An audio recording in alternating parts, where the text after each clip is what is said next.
शांति।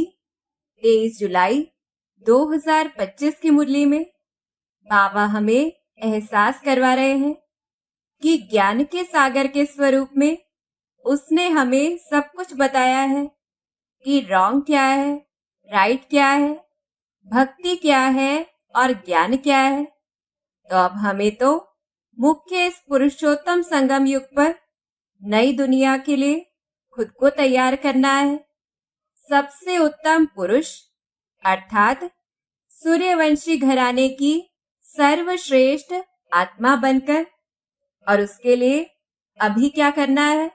तो पहला तो ज्ञान के सब्जेक्ट में जितनी रुचि और प्यार से शिव बाबा निरअहंकारी हो, पुराने शरीर में कितना साधारण रूप से आकर हम बच्चों को पढ़ाते हैं, तो ऐसी ही रुचि से हमें भी पढ़ना है, जिसमें खास सवेरे का टाइम सभी फ्री होते हैं, तो मुरली क्लास में जरूर जाना है।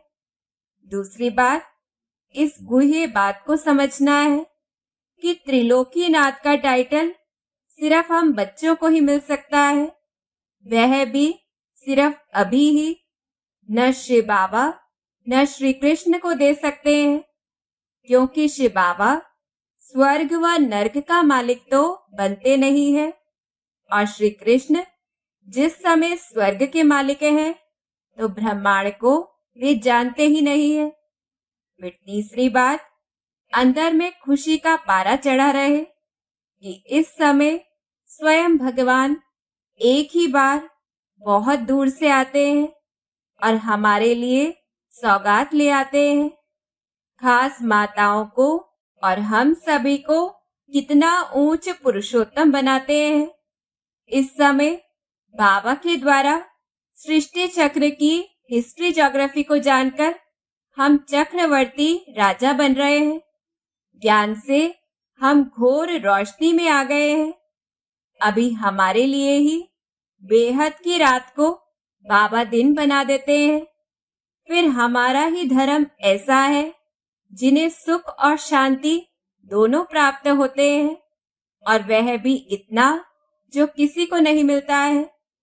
साथ ही नई दुनिया की स्मृति से नशा रहे कि अभी हम नई दुनिया का मुहूर्त करते हैं, जहाँ के लिए गायन है कि सोने के फूलों की वहां वर्षा होती है।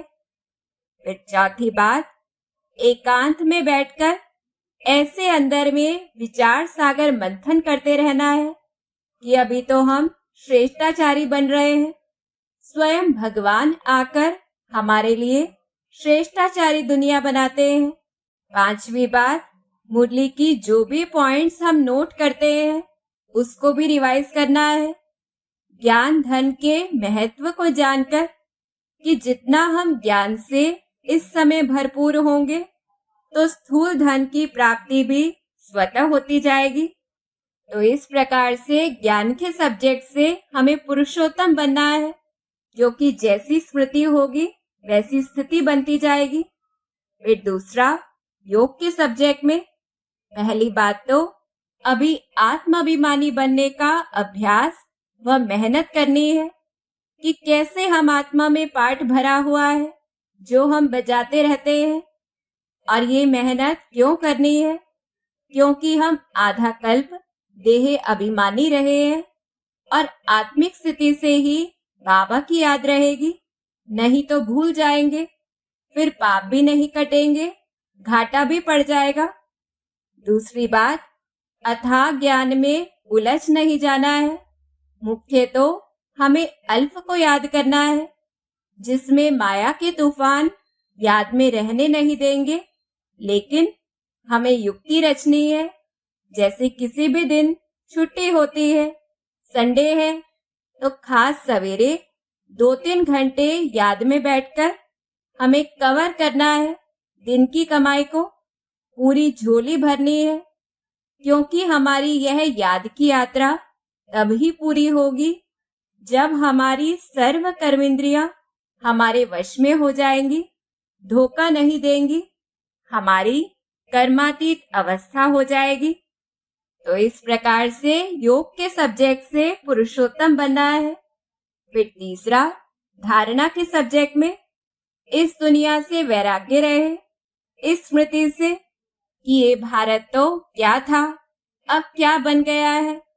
यह तो रावण आसुरी राज्य, डर्टी दुनिया है, जहां स्त्री व पुरुष सभी में 5 विकारें हैं। दूसरी बात, ऐसे वैराग्य से मान अपमान, दुख सुख, ठंडी गर्मी सब में एक रस स्थिति बनानी है, सहन करना है, जो सेवा का आधार बन जाता है। फिर चौथा, सेवा के सब्जेक्ट में पहली बात तो जैसे बाबा बूढ़े तन में आकर भी अथक होकर सर्विस करते हैं, बेहद के पूरे विश्व के लिए बाबा को ख्याल रहता है।